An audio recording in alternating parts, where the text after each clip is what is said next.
রোজা রাখার পর ইফতার শেষে অনেকেই এমন কিছু কাজ করেন যা মোটেও উচিত নয়। কিছু কাজ রয়েছে যা ইফতারের পর করলে বিভিন্ন স্বাস্থ্য ঝুঁকির সংখ্যা তৈরি হয়।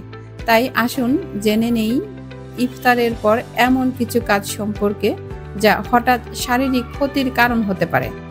শারীরিক ক্ষতি এড়াতে খাওয়ার পর কিছু কাজ বা অভ্যাস না করার পরামর্শ দিচ্ছেন বিশেষজ্ঞরা। আর সেই সব নিষেধ করা কাজই ইফতারের পর আমরা ভুলবশত করে ফেলি। দীর্ঘ সময় খাবার বিরতি থাকায় এমনিতেই ক্ষুধা বেশি লাগে, তাই ক্ষুধা বেশি থাকলেও ইফতারের সময় ও ইফতারের পর একসঙ্গে বেশি খাবার খাওয়া যাবে না।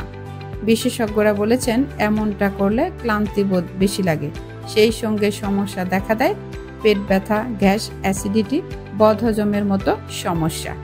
ইফতার শেষে ঝটপট চাঙ্গা হতে অনেকে চা কফি খান, অনেকে ধূমপান করেন। এতে খাদ্যনালীর স্বাভাবিক পিএইচে পরিবর্তন ও হজমে ব্যাঘাত ঘটে। অনেকেই গরম থেকে বাঁচতে ইফতারের সময় এবং ইফতারের পর বেশি ঠান্ডা পানি খান, ঠান্ডা শরবত খেতে পছন্দ করেন। স্বাভাবিক তাপমাত্রার সাথে ঠান্ডা পানির তাপমাত্রার পার্থক্য থাকায় শরীরে অতিরিক্ত শক্তি খরচ হয়। এতে ক্লান্তিবোধ ঘিরে ধরার পাশাপাশি শঙ্কা তৈরি হয় ঠান্ডাজনিত নানা রোগে আক্রান্ত হওয়ার। ইফতারের পর অনেকে ক্লান্তি দূর করতে গোসল করেন। এমনটা করা উচিত নয়, কারণ খাওয়ার পর পাকস্থলীতে সরবরাহকৃত রক্তের পরিমাণ বাড়তে শুরু করে।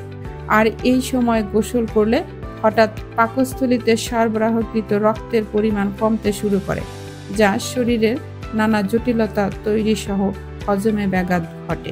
ইফতার করার পর অনেকে বিছানায় শুয়ে পড়েন, অনেকে আবার ঘুমিয়ে যান।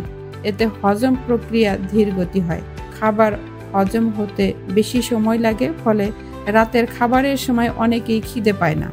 অনেকেই আবার মাঝরাতে অস্থির বোধ শুরু হয়। তাই ইফতারের পর শুয়ে পড়া বা ঘুমানোর অভ্যাস এড়িয়ে চলুন।